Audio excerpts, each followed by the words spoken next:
Здравейте, това е нашия пети епизод Motion City Edition.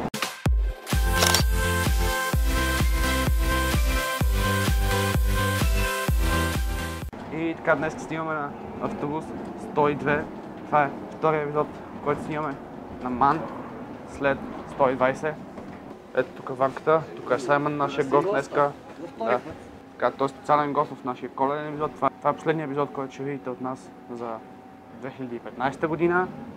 И така, вече сме някъде из Овча купел, защото тръгнахме от автостанцията отдавна и продължаваме надолу по маршрута на 102. Нещо second hand. Това е спечелка улица Лиляче и тук реката е замръзнала. То още има ли река? И вече се намираме до автобусно поделение Земляне.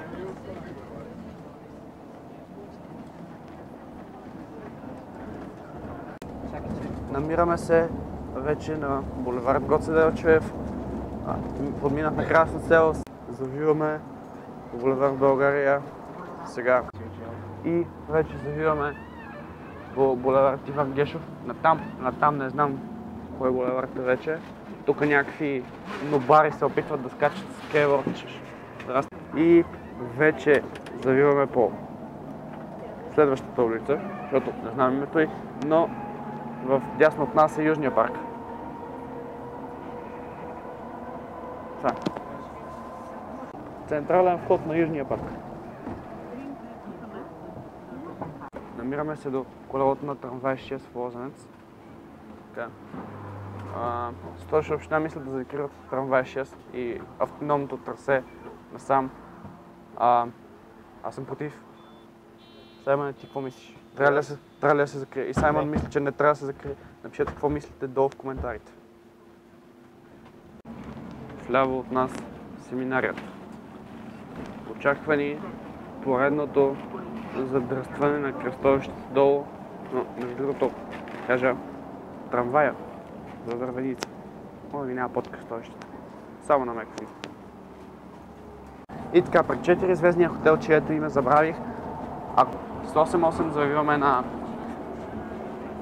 ляво, с 102 надясно и скоро стигнем в зоопарка. Другия му вход. Вече се намираме до Kaufland Малинова долина. Дай да знаем табелата. И така. Блок 60, квартал Студентски град, табела от 18 век. И отново сме в този автобус. Той вече тръгва обратно, с това побързахме да се качим. И това е нашия финал. И до скоро. Искам да кажа, ако не ни харесате видеята, може да не ги гледате. Това казва Саймън. Това казвам и аз. Това казва Иван. Зад камерата. Няма да кажа някаква глупост. Ляво, с 102 надясно и... Не, спри го.